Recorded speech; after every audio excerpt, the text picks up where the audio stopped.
చాలా మంచిగా కాంగ్రెస్ పార్టీ ఏదైతే గ్యారంటీ స్కీమ్ గురించి వివరాలు ఇవ్వడం జరిగింది.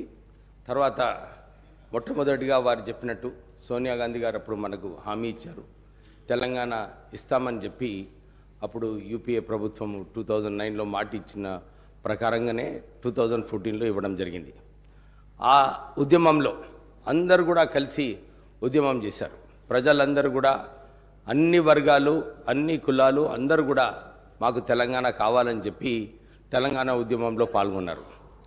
మేము అప్పుడు కాంగ్రెస్ ఎంపీస్గా తెలంగాణ పార్లమెంట్లో నినాదాలు చేసి, ధర్నాలు చేసి, అప్పుడు నిజంగా చెప్పాలంటే సోనియా గాంధీ గారు మేమందరము ధర్నా చేసేటప్పుడు, నినాదాలు చేసేటప్పుడు ఎప్పుడు కూడా మాకు విమర్శించలేదు. ఆమె ఎప్పుడు కూడా ఎంకరేజ్ చేసింది. సరే, మీ అందరికీ ఆకాంక్ష ఉంది తెలంగాణ రావాలని, మీరందరూ కొట్లాడుతున్నారు, కొట్లాడమని చెప్పి అప్పుడు సోనియా గాంధీ గారు మాకు సటల్గా ఆదేశాలు ఇవ్వడం జరిగింది. అలాగే నేను పొన్నం ప్రభాకర్ గారు, రాజగోపాల్ రెడ్డి గారు, రాజయ్య గారు, జగన్నాథం గారు, మేమందరం కూడా ఆ రోజులలో బ్యాక్గ్రౌండ్ వర్క్ అన్ని చోట్ల కూడా అప్పుడు గులాం నబీ ఆజాద్ గారు మా మంత్రి ఇన్ఛార్జ్గా ఉండే, వారికి ఎందుకు తెలంగాణ ఇవ్వాలి, తెలంగాణ ఇస్తే ఎట్లా తెలంగాణ బాగుపడుతుంది, తెలంగాణ అభివృద్ధి ఎలా అవుతుందని చెప్పి చాలాసార్లు ప్రజెంటేషన్ ఇవ్వడం జరిగింది. కీలకమైన సమయంలో అప్పుడు రాహుల్ గాంధీ గారిని నచ్చజెప్పి తెలంగాణ ఇస్తే బాగుంటుంది, తెలంగాణలో ప్రజలు ఆకాంక్ష ఉంది తెలంగాణ రావాలని చెప్తే అప్పుడు రాహుల్ గాంధీ గారు, సోనియా గాంధీ గారు నిర్ణయం తీసుకొని మనకు తెలంగాణ ఇవ్వడం జరిగింది. మీకు అందరు తెలుసు, ఆ రోజు పార్లమెంట్లో గ్యాస్ విడుదల చేసినప్పుడు కూడా మన పొన్నం ప్రభాకర్ గారికి అప్పుడు హాస్పిటల్ కూడా తీసుకువెళ్ళడం జరిగింది. ఇవన్నీ అయినప్పుడు అందరికీ తెలంగాణ వస్తే తెలంగాణ బాగుపడుతుందని చెప్పి చాలా ఆశలు ఉండే తెలంగాణ ప్రజలకు. ఈ 10 సంవత్సరాలు ఏదైతే ఈ టీఆర్ఎస్ ప్రభుత్వంలో ఉన్నారో, ప్రజలు ఏదైతే అనుకున్నారో, అరే మా బ్రతుకులు బాగవుతాయి, మా భవిష్యత్తు బాగుంటుంది, మాకు ఉద్యోగాలు కల్పిస్తారు, మాకు నీళ్లు ఇస్తారు, నిధులు నియామకాలు ఏదైతే ఆలోచించారో, ఈ 3 అంశాలపైన ఈ 10 సంవత్సరాలలో నిజంగా చెప్పాలంటే చాలా లోపాలు ఉన్నాయి అధ్యక్ష.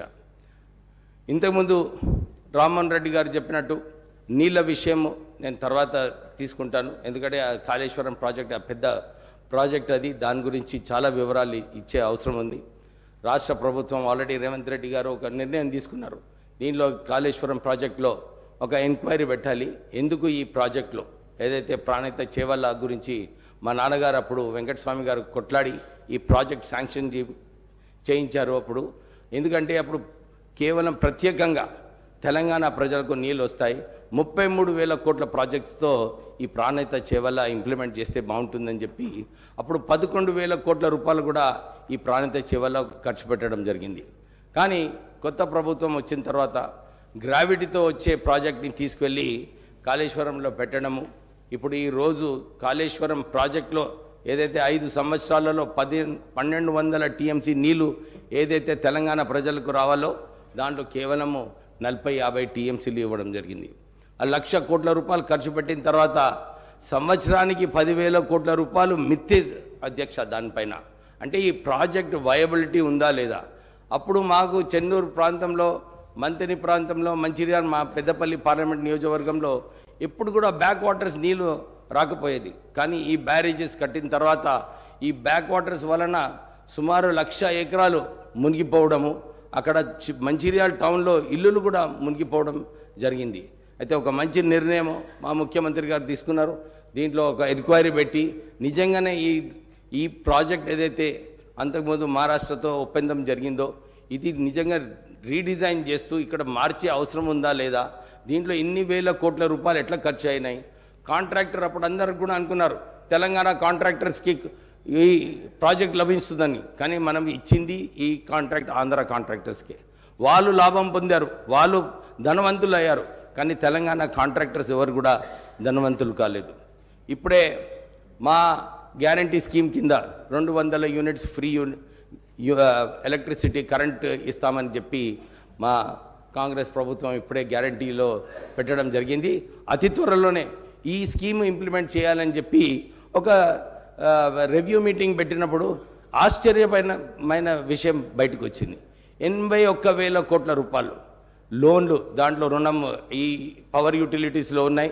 దాంతోపాటు 50,000 కోట్ల రూపాయలు నష్టాలలో ఉంది పవర్ కార్పొరేషన్స్. అంటే రాష్ట్ర ప్రభుత్వము ఈ పవర్ యూటిలిటీస్ని నష్టంగా, నిజంగా లాస్ మేకింగ్ యూనిట్స్ చేస్తూ ఈ సరిగా గవర్నెన్స్ లేకుండా ఈ పవర్ యూటిలిటీస్ అన్నీ కూడా వారు కష్టకాలంలో ఉన్నారు. అధ్యక్ష, నేను మా ముఖ్యమంత్రి గారిని నిన్న కోరడం జరిగింది. ఈ సింగరేణి సంస్థలో మా నాన్నగారు ఉన్నప్పుడు అప్పుడు 1150 మెగావాట్ల సింగరేణి పవర్ ప్లాంట్ స్థాపించడానికి మన్మోహన్ సింగ్ గారితో మాట్లాడి, మా అన్నగారు వినోద్ గారు ఇంకా మా నాన్నగారు అప్పుడు కొట్లాడి ఈ ప్రాజెక్ట్ని తీసుకురావడం జరిగింది. దీంట్లో ఇంకొక 850 మెగావాట్ల పవర్ ప్లాంట్ పెట్టే అవసరం ఉంది. పెట్టినప్పుడు డెఫినెట్లీ మనం ఈ 200 యూనిట్లు ఏదైతే బీద ప్రజలకు ఇచ్చే కార్యక్రమం రాష్ట్ర ప్రభుత్వం తీసుకుందో దానికి సహకారపడేలాగా మన ఈ సింగరేణి పవర్ ప్లాంట్ కూడా సపోర్ట్ చేస్తుందని చెప్పి ఈ సభకు అధ్యక్షకు మీకు కోరుతూ